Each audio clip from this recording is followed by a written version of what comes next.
여러분 오늘 교회 오시기 전에 거울을 좀 보셨을 텐데 어떻게 좀 마음에 드셨습니까? 우리가 거울을 보는 목적은 거울에 비친 내 모습을 확인하기 위해서죠. 그냥 거울 자체를 보려고 거울을 보는 사람은 거의 없을 거예요. 거울 안에 비친 내 모습. 그래서 좀 얼굴은 좀 어떤지, 오늘 옷은 좀 잘 어울리는지, 전체적인 좀 스타일은 어떤지, 혹 무엇이 묻었는지, 옷은 구겨지지는 않았는지, 어디에 들어가 있지는 않은지 뭐 이런 것들을 확인하려고 거울을 봅니다. 그래서 좀 잘못된 부분들을 거울을 보면서 이제 고치게 되죠. 여러분, 우리가 하나님의 말씀을 볼 때에도 같은 의미로 생각할 수 있습니다. 거울로 우리의 외면을 보듯이 하나님의 말씀으로 우리의 내면을 볼 수 있어야 된다는 겁니다. 여러분, 우리가 단지 성경을 볼 때 그냥 성경적 지식을 쌓으려고 보는 것은 아닙니다. 하나님의 말씀을 통해서 오늘 내 믿음이 어떤지, 또 내 마음이 어떤지, 나의 영적 상태가 어떤지 볼 수 있어야 돼요. 여러분, 우리가 거울을 보고 뭐 좀 잘못된 부분들을 뭐 고칠 수 있는 것처럼 하나님의 말씀을 오늘도 여러분 들으시고 또 평상시에 읽으실 때 그 말씀으로 깨닫는 바가 있어요. 그러면 그 말씀을 통해서 나의 잘못된 부분이 이렇게 비춰지는 거예요. 내가 그걸 보는 거예요. 그러면 내가 욕심이 너무 많구나.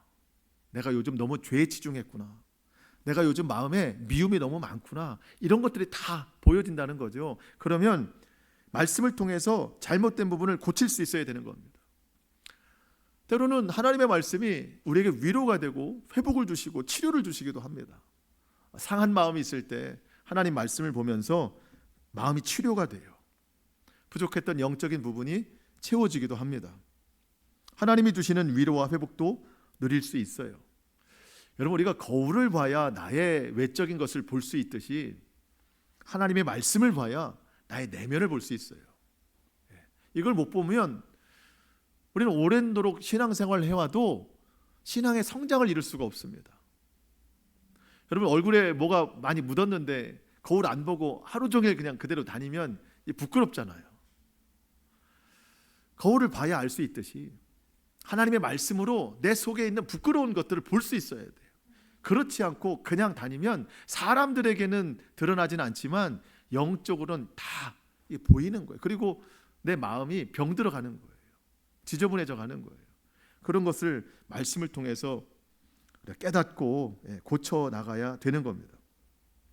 오늘 본문을 저는 그런 관점으로 봐야 된다고 생각이 되는데, 여러분, 오늘 본문까지 이제 스데반의 설교의 내용입니다. 스데반의 설교 시작은 아브라함이었어요.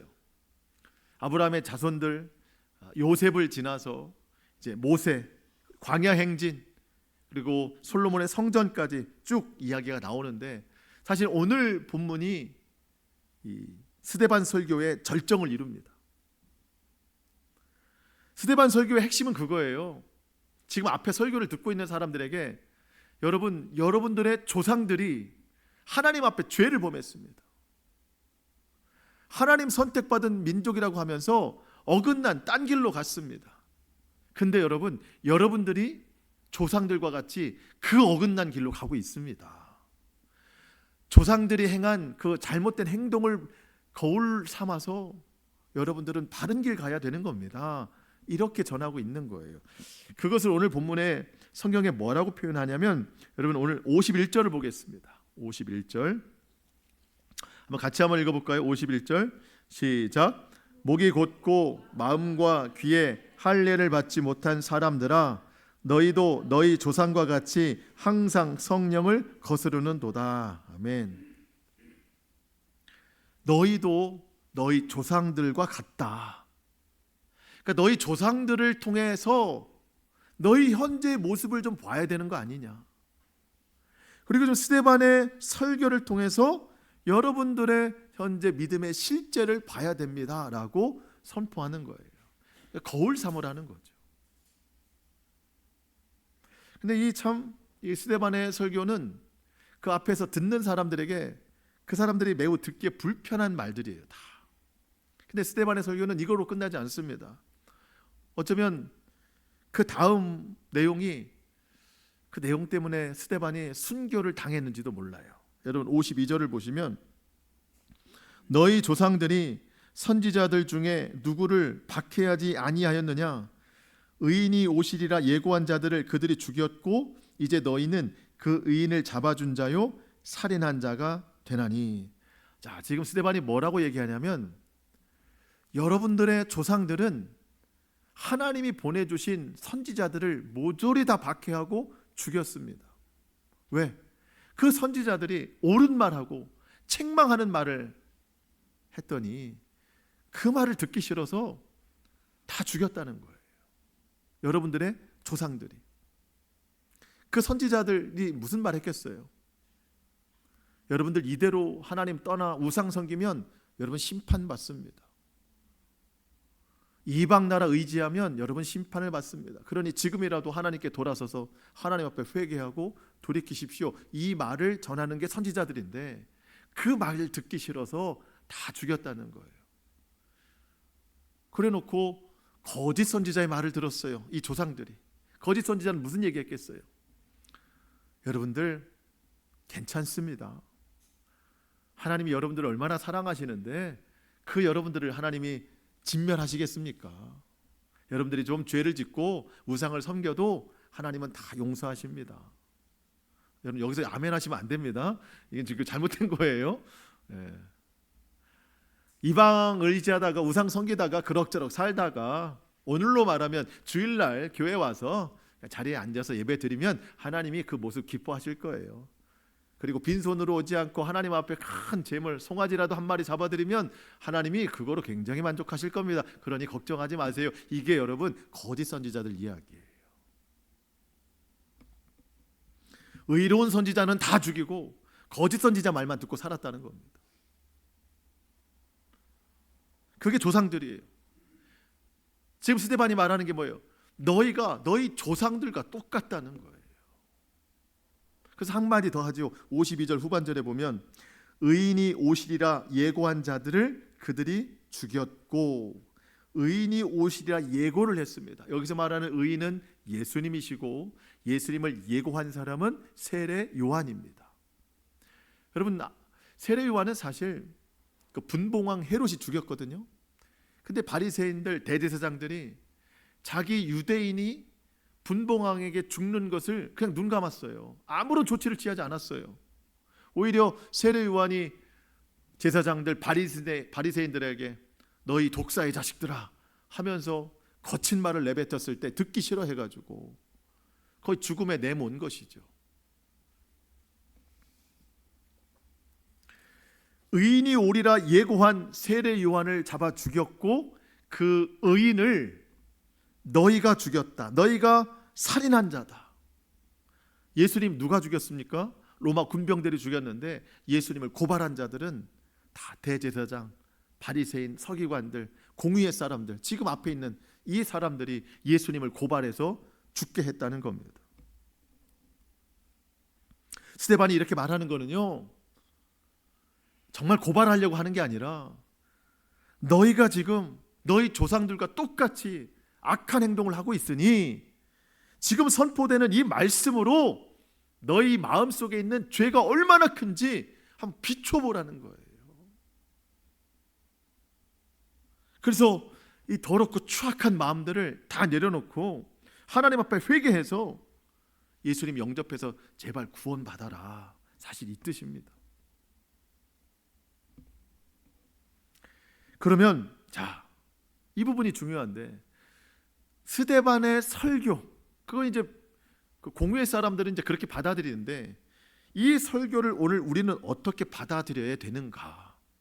여러분 그냥 스데반의 설교를 스데반이 이런 설교를 했고 공유의 사람들이 이렇게 받아들이라고 전해주는 거구나, 그렇게만 알면 우리는 그저 거울을 나의 모습을 비추는 것이 아니라 그냥 거울만 보는 그런 것과 똑같다는 거예요.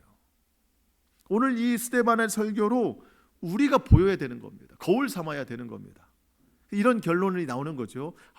스데반이 공의의 사람들에게 깨닫게 하기 위해서 너희가 성령을 거스르고 너희 조상들과 똑같이 악을 행하는구나, 이렇게 말하고 있구나. 그렇다면 나는 오늘 어떤가? 이렇게 우리 자신을 비춰봐야 된다는 겁니다. 나는 저들과 똑같은 사람이 아닌가?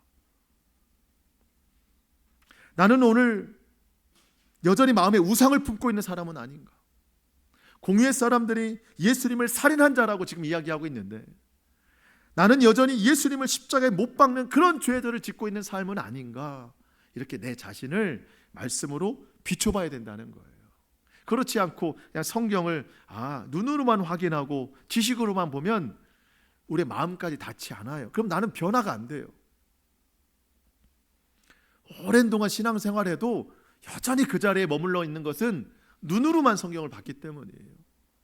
거울로 보지 않고. 오늘 저와 여러분이 그렇게 영적인 점검이 이루어지는 이 예배 시간 될 수 있기를 축복합니다.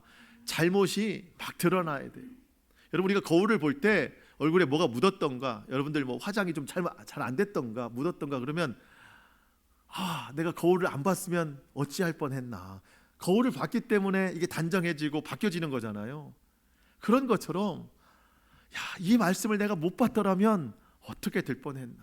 내가 여전히 죄 가운데 살아가고 여전히 지옥의 자식으로 살아갈 뻔했어요. 그런 깨달음이 있어야 된다는 거예요. 그렇게 좀 점검이 이루어지는 오늘 예배가 되기를 바랍니다.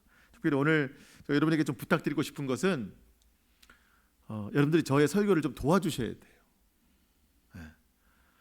설교가 좀 요즘에 좀 어려운데 여러분들이 어렵다고 해서 포기하시면 여러분들이 포기된 얼굴들 제가 보잖아요. 그거 제 마음이 힘들어져요. 사실 좀 어려운데 제가 최대한 쉽게 성경을 설명해 드리려고 하는 거거든요. 성경 속에서 여러분들이 좀 깨달음을 찾자고 오늘도 좀 그러한 과정이 있는데 무슨 얘기를 하나 좀 집중해서 좀 들어봐 주시면 아마 여러분들의 마음에 큰 양식이 되리라고 믿습니다. 또 적용도 함께 해볼 건데 어쨌든 여러분의 도움이 필요하다. 도와주실 거죠? 아멘. 자, 오늘 본문은 계속해서 스데반의 설교 이야기입니다. 모세 이야기. 모세 우리 지난 시간에 나왔지만 이제 모세가 이스라엘 백성들을 이끌고 광야 행진을 합니다. 그런데 참 중요한 것을 언급을 해요. 그럼 37절 먼저 보겠습니다. 37절 같이 읽겠습니다. 시작. 이스라엘 자손에 대하여 하나님이 너희 형제 가운데서 나와 같은 선지자를 세우리라 하던 자가 곧 이 모세라. 하나님께서 모세에게 이스라엘 백성들 광야 행진을 하는데 그 백성들에게 하나님이 모세에게 한 가지 말을 전하라고 하셨어요. 그게 뭐냐면 모세가 이렇게 전합니다. 여러분 이스라엘 백성들이요, 앞으로 너희 형제 가운데 여러분의 후손 가운데 나와 같은 선지자를 하나님이 세우실 것입니다. 이렇게 전하라는 겁니다. 나와 같은 선지자를 세우실 것입니다. 자, 그러면 이 모세와 같은 선지자는 결국 누굴까요? 예수 그리스도라는 얘기예요. 예수 그리스도. 자, 그러면 나와 같은 선지자, 모세와 같은 선지자는 과연 어떤 선지자일까요? 그분이 예수님은 맞는데, 자, 모세의 역할을 좀 살펴봐야 됩니다. 여러분, 모세는 이스라엘을 애굽에서 인도해낸 사람입니다. 특별히 하나님의 말씀을 모세 혼자 들었어요. 그리고 그 들은 말씀을 백성에게 전한 사람입니다. 그러니까 예수님은 어떤 분이세요? 하나님의 말씀을 백성에게 전하는 사람이구나. 또 한 가지, 이스라엘이 광야에서 얼마나 많이 하나님을 원망하고 불평했는지 몰라요. 그리고 금송아지를 만들고, 그러니까 하나님께서 이 백성을 내가 다 진멸하겠다 할 때 모세가 하나님 앞에 간절히 기도했어요. 하나님, 제 이름을 생명책에서 지워주셔도 좋습니다. 다만 이 백성만큼은 살려주세요. 모세가 말할 때 예수님이 그런 분이라는 거예요. 나와 같은 선지자. 예수님은 십자가에 달려서 온 백성을 살리신 분이에요. 스데반이 설교하면서 계속 빼놓지 않고 강조하는 게 뭔가? 아브라함, 야곱, 요셉, 오늘 모세 다 예수님의 모형이다. 이거를 계속 강조하는 겁니다. 그리고 또 한 가지 중요한 거 38절 같이 한번 읽어봅니다. 시작. 신의 산에서 말하던 그 천사와 우리 조상들과 함께 광야 교회에 있었고 또 살아있는 말씀을 받아 우리에게 주던 자가 이 사람이라. 자, 이걸 좀 풀어드리겠습니다. 모세가 어떤 사람이냐? 광야 교회. 광야 교회는 이스라엘 백성들이 출애굽하여 광야를 진행하던 때입니다. 여러분, 이스라엘 백성들이요, 장정만 한 60만 명이고 남녀노소를 다 합하면 200만 명이 된다고 그랬어요. 200만 명이 광야를 행진합니다.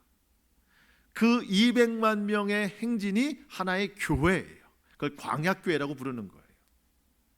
그러니까 교회는 건물이 아니라 공동체라는 거예요. 행진이에요. 하나님 나라 향해 나아가는.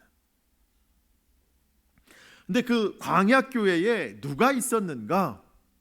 38절 맨 앞에 보니까 신의 산에서 말하던 그 천사와 우리 조상들이 광야교회에 모세와 함께 있었다. 아니, 그러면 모세도 이해가 되고 백성들도 200만 명도 이해가 되는데 맨 앞에 있는 신의 산에서 말하던 그 천사도 광야교회에 함께 있었다. 그럼 이 천사가 누구냐? 이쯤 되면 여러분 좀 예측하실 수 있을 텐데 이게 누굴 것 같아요? 예수님이라는 거예요. 예수님. 이 천사에 대해서 여러분 앞서 30절에 보면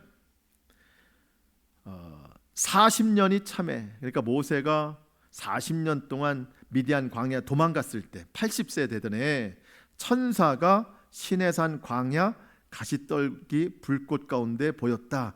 여기서 나온 천사가 지금 광야교회 천사예요. 막 그 가시나무에, 가시떨기 나무에 불이 붙었는데 나무가 안 타죠. 안 탑니다. 그때 천사가 그 불꽃 가운데 있었다는 거예요. 그 불꽃 가운데 있던 천사가 말하기를, 여러분 33절에 보니까 주께서 이르시되 내 발의 신을 벗으라. 아, 그 천사는 주라고 하는구나. 주님이라고 하는구나. 그러니까 천사가 단지 우리가 생각하는 천사가 아닙니다. 그분은 주님이세요. 이 똑같은 내용이 출애굽기 3장 2절에 보면 하나님께서 여호와의 사자를 보내셨다. 사자는 보내심을 받은 사람이에요. 종합적으로 봤을 때 모세가 이끄는 광야교회, 200만 명의 광야교회, 그때 이들을 진짜 인도하신 분은 하나님의 천사 예수 그리스도라고 말하고 있는 거예요.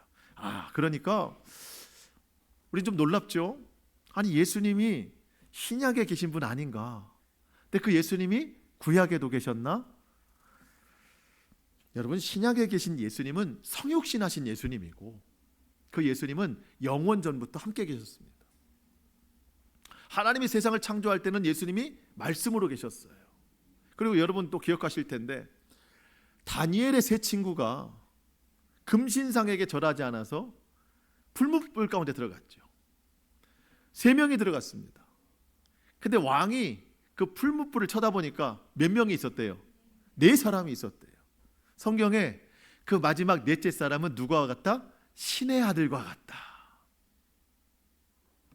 누구란 얘기예요? 예수님이라는 거죠. 여러분, 구약에도 예수님은 계시는 겁니다. 다만 신약에서는 그 예수님이 성육신하셔서 우리 가운데 찾아오신 분이시죠. 그리고 십자가에 달려 죽으시사 부활하시고 승천하신 다음에 약속대로 우리 가운데 다시 성령으로 오셨어요. 그 예수님은 말씀으로 계셨고 육신으로 오셨고 성령으로도 계시는 분이십니다. 스데반이 이야기하는 건 그거예요. 예수님은 갑자기 오신 분이 아니라 모세 시대에도 계셨고 우리 조상이 광야 행진할 때 그 광야 교회에도 예수님은 함께 계셨다. 구약 성경을 볼 때 예수님을 빼놓고는 해석이 안 된다. 우리에게 적용시키는 건 뭐예요? 여러분, 모든 성경이 예수님의 이야기이기 때문에 예수님을 빼놓고는 해석이 안 되듯이 예수님을 믿는 우리의 삶에도 예수님을 빼놓고는 인생의 해석이 안 된다는 거예요. 여러분, 우리도 광야교회예요. 광야 인생입니다. 여러분 지난 한 주간도 여러분 광야 같은 정말 어려운 삶을 살아오셨을 거예요. 그때에도 하나님의 천사 여호와의 사자 예수님이 우리와 함께 하신다는 겁니다. 함께 하심을 믿으면 우리는 힘을 낼 수 있어요. 여러분 광야 행진하는데 여러분 성경에서 굶어 죽었다는 이야기, 목말라서 죽었다는 이야기는 없어요. 거기서 뭐 발이 부르텄다, 옷이 없어서 추웠다 이런 이야기 없습니다. 하나님이 다 채워주셨어요. 그것을 오늘 우리가 적용하고 살아가면 광야 같은 내 인생도 살아갈 수 있다는 거죠. 주님이 함께 하신다. 그 능력의 주님으로 인하여 우리가 또 한 주간 살아갈 수 있기를 축복합니다. 자, 39절부터 이제 이스라엘 백성들의 죄와 악함이 고발이 되는데요. 이 말씀을 통해서도 우리가 좀 깨달음이 있기를 원합니다. 여러분 39절로 41절 우리 천천히 같이 읽겠습니다. 시작. 우리 조상들이 모세에게 복종하지 아니하고자 하여 거절하며 그 마음이 도리어 애굽으로 향하여 아론더러 이르되 우리를 인도할 신을 우리를 위하여 만들라. 애굽 땅에서 우리를 인도하던 이 모세는 어떻게 되었는지 알지 못하노라 하고 그때 그들이 송아지를 만들어 그 우상 앞에 제사하며 자기 손으로 만든 것을 기뻐하더니. 아멘. 하나님께서 애굽에서 고통당하던 이스라엘 백성들을 이끌어내셨습니다. 그런데 이스라엘 백성들은요 하나님에 대한 믿음이 없어요. 하나님을 믿지 않아요. 오히려 모세를 믿어요. 모세를. 그러니까 어느 정도 지점에 왔을 때 하나님께서 모세에게 율법의 말씀을 전해주시기 위해서 40일 동안 모세를 시내 산에 거하게 하는데 이제 백성들이 산 밑에서 두려운 거예요. 우리를 인도한 모세가 왜 눈에 보이지 않느냐. 하나님을 안 믿고 모세만 믿었어요. 여기부터 잘못된 거죠. 그랬더니 모세의 형 아론에게 부탁하기를 이제 모세가 눈에 안 보이니 우리를 인도해 나갈 우리 신을 좀 만들어 달라. 모세가 신이었다는 거예요. 아론은 거기서 책망의 소리를 하지 못하고 백성들의 그 소리 때문에 그 우상을 같이 만듭니다. 그래서 애굽에서 가지고 나온 금을 다 꺼내서 모아진 금을 녹여서 금송아지를 만들어요. 이게 우리의 신이다. 그 금송아지 앞에 제사하고 기뻐하며 막 뛰놉니다. 스데반이 이것을 뭐라고 얘기하냐면 그 마음이 도리어 애굽으로 향하여. 몸은 나왔는데 몸은 출애굽했는데 마음은 여전히 애굽에 있다는 거예요.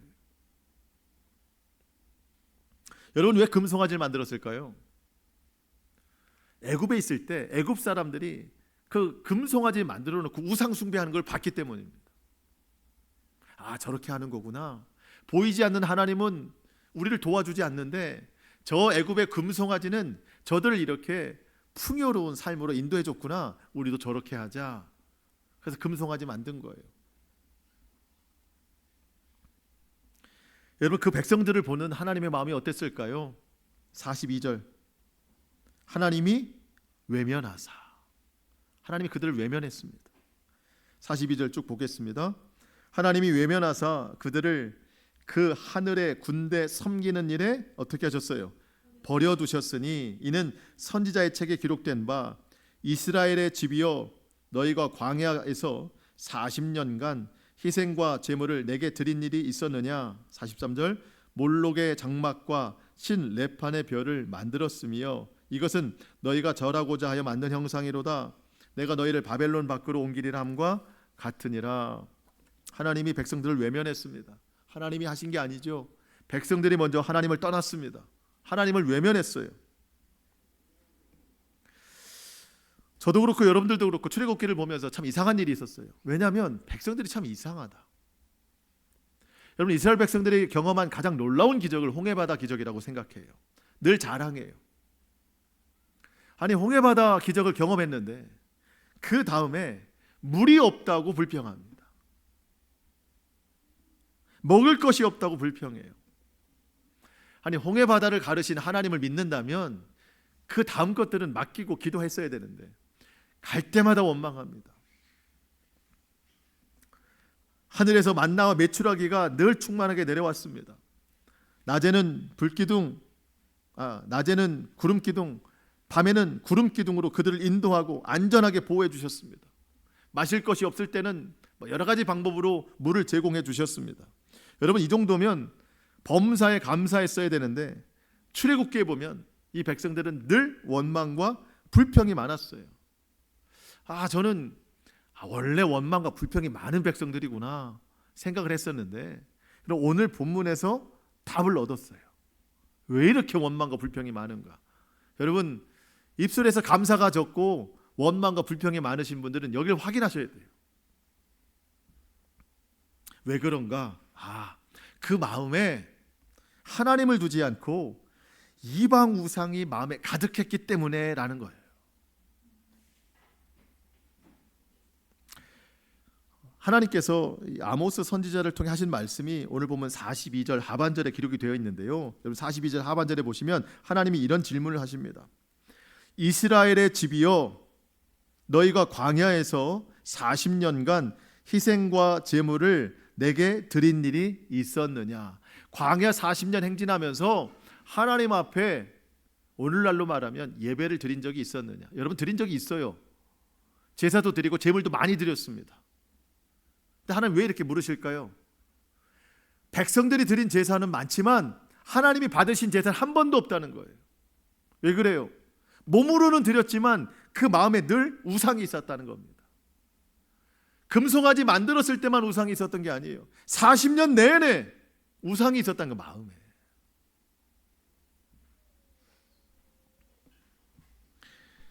이거예요, 이거. 40년 내내 마음에 우상이 있었으니 그 우상이 행하는 건 결국 원망과 불평밖에 없어요.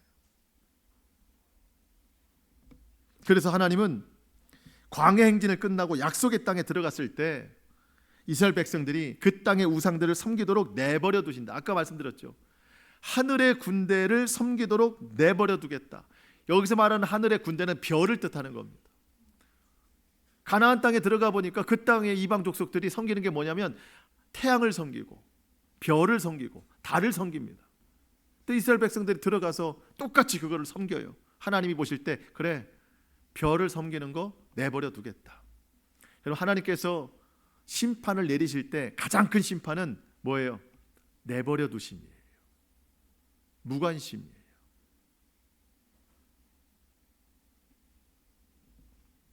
이게 가장 무서운 심판입니다. 저는 오늘 이 말씀으로 우리를 좀 비춰봐야 된다고 생각이 되는데, 여러분, 오늘 내 입술에 감사가 없고 불평과 원망, 불만이 많다면 내 삶의 환경이 그래서가 그런 게 아니라 내 마음에 예수님을 두지 않고 예수님 자리에 우상이 지금 자리 잡고 있기 때문입니다.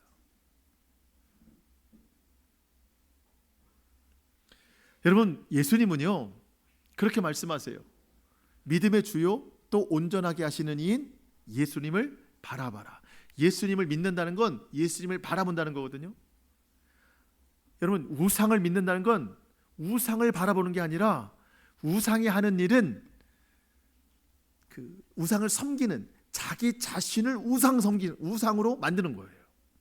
그러니까 자기 자신이 제일 중요하게 만드는 거예요.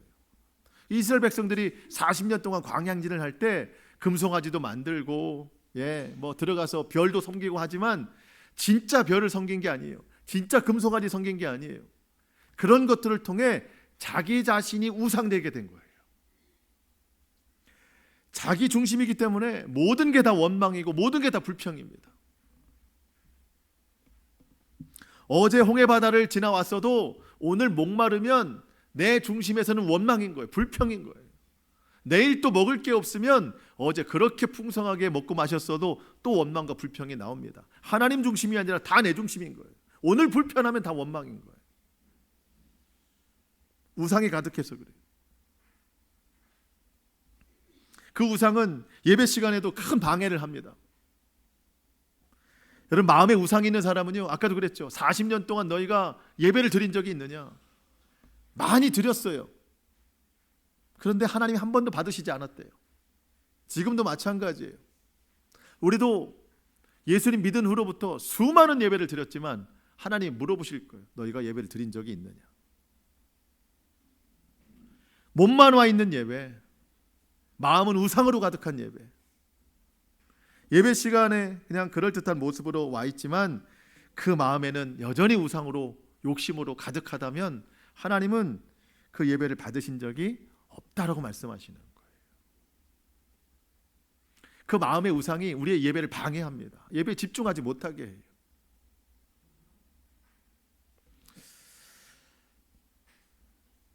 여러분, 우리 마음에 있는 많은 우상들, 내 생각과 내 욕심들, 죄악들, 이런 것들을 다 내려놓고 정말 우리 마음에 우리 예수님만 주인으로 섬기며 살아가는 저와 여러분 될 수 있기를 축복합니다. 그래야 우리의 믿음이 건강해지고 우리의 예배가 온전해질 수 있습니다.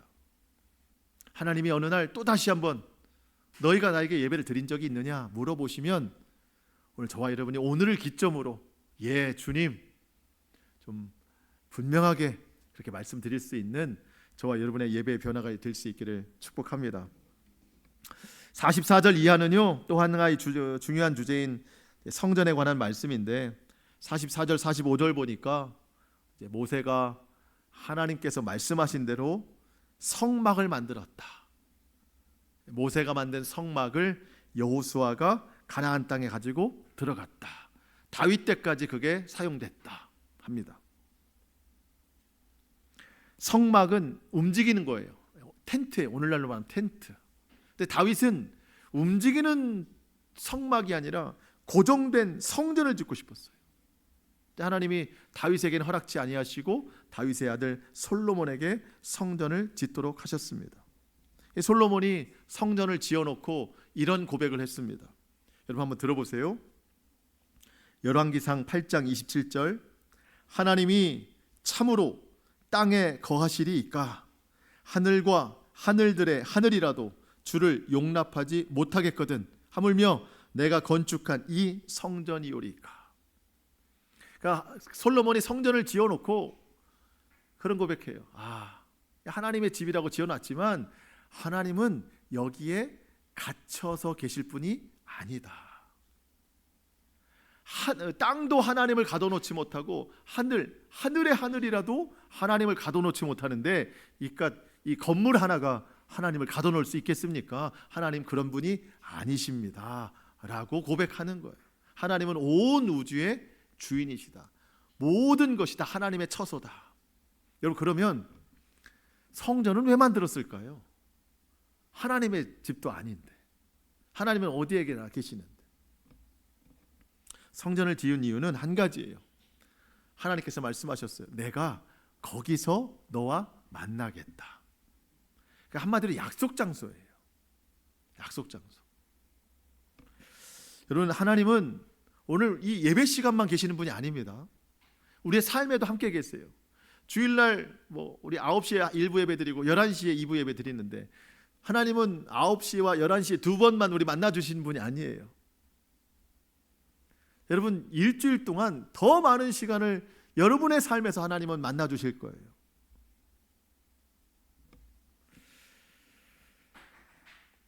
근데 이스라엘 백성들은요, 이 성전을 오해했습니다. 하나님은 성전에만 계시다. 그래서 하나님 성전에만 계시기 때문에 하나님 만나러 올 때는요, 옷도 그럴듯하게 입고 오고 재물도 그럴듯하게 가져옵니다. 이 성전만 나오면 하나님이 없다고 생각해요. 성전 나와서 어디로 가겠어요? 이방 신전으로 가는 거예요. 세상을 향해 나아가는 거예요. 거기 하나님이 안 계시다고 생각하니까. 그러니까 거기서는 마음의 딴짓과 행동의 딴짓들을 하고, 오늘로 말하면 주일날 성전에 와서는 하나님 저 왔습니다, 복 주시옵소서, 그렇게 생각하는 거예요.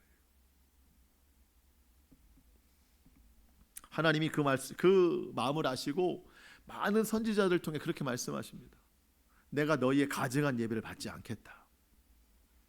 나를 성전에 가둬두는 너희의 믿음 받지 않겠다. 심지어 너희의 노랫소리도 듣지 않겠다. 너희의 재물 하나도 받지 않겠다. 내가 너희를 정의와 공의로 심판하겠다 말씀하십니다. 여러분, 오늘 우리 이런 예배 드리면 안 되는 거예요. 오늘 이 말씀으로 우리 마음을, 우리의 예배를 비춰봐야 되는 겁니다. 여러분, 우리가 오늘 성전에서 예배를 드렸다면 이게 끝나는 게 아니에요. 이 성전 예배를 가지고 삶의 예배로 나가야 됩니다. 삶의 예배는 어떤 거가 있겠어요? 오늘 여러분 하나님 말씀 들으셨죠? 그러면 이 말씀을 마음에 새기고 일주일 동안 그 말씀을 마음에서 자꾸 꺼내봐야 돼요. 여러분, 아주 좋은 거 있으면, 보석이 있으면 보석 상자 열어보듯이 일주일 동안 내 마음의 보석, 이걸 자꾸 열어봐야 돼요. 하나님 어떤 말씀 주셨지? 아, 그래, 스데반을 통해서 설교 말씀 주셨지, 우상 섬기지 말라고 하셨지, 성령을 거스르지 말라고 하셨지. 그 말씀을 월요일도 화요일도 수요일도 계속 꺼내보는 겁니다. 그 꺼내보는 게 삶의 예배예요. 그 말씀이 주시는 대로 순종하는 것. 여러분, 기도는 교회에서만 하는 게 아닙니다. 일상에서 더 많이 하셔야 돼요. 여러분, 기도 없이는 살 수가 없어요. 그 일상에서 예수님 이름 부르고 식사기도 말고도 잠깐 시간을 내서 예수님 어떻게 할까요? 예수님 도와주세요. 그렇게 일상에서 기도하면 그게 삶의 예배예요.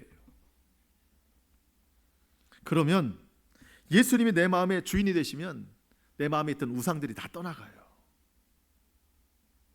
그러면 원망과 불평이 너무 많았던 내 입술이 변화되기 시작하는 거예요. 감사와 찬송이 막 나오기 시작하는 거예요. 여러분, 그래서 성전 예배로 끝내지 마시고 삶의 예배로 하나님을 만나시기를 주님의 이름으로 축복합니다.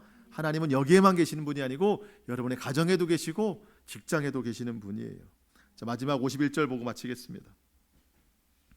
51절 같이 읽겠습니다. 시작. 목이 곧고 마음과 귀에 할례를 받지 못한 사람들아, 너희도 너희 조상과 같이 항상 성령을 거스르는도다. 아멘. 성령을 거스르는도다. 여러분, 우리의 모든 죄를 다 예수님 보혈로 용서받을 수 있는데 한 가지 용서받지 못하는 죄가 있는데 성령을 거스르는 죄예요. 왜 이 죄는 용서받지 못할까? 성령님만이 우리의 죄를 깨닫게 하시고 우리로 회개할 수 있도록 도와주시는 분인데, 그 성령님이 없으니 여러분, 죄가 죄인지도 모르고 죄를 회개할 줄도 모르는 거예요. 회개하지 않는 자는 용서받지 못합니다. 지금 이스라엘 그 조상들도 그렇고 공회 사람들도 그렇고 성령을 거슬러서 천국 백성 되지 못한다는 겁니다. 오늘 저와 여러분의 마음에 성령님이 지금 임재하고 계시는지, 그래서 여러분 성령 충만을 위해서 늘 기도하자고 했어요. 성령 충만하게 하옵소서. 성령님은 거룩한 분이시기 때문에 내 마음이 지저분하면 거룩하신 성령님이 들어오실 수가 없어요. 그렇기 때문에 내 마음에 거짓된 것을 버리고 성령님이 임재하시도록, 성령님이 오시기에 불편함이 없도록 말씀을 채우고 은혜를 채워서 그 성령님으로 인하여 늘 주님 편에 서고 또 은혜와 또 성령으로 믿음으로 충만한 우리의 삶이 될 수 있기를 소망합니다. 오늘 말씀 여러분 마음에 잘 새기셔서 꼭 기억하셔서 일주일 동안 주님과 온전히 동행하며 주님 주시는 은혜와 축복을 누리며 살아가는 우리 모두가 되기를 주님의 이름으로 축복합니다. 아멘. 기도하겠습니다.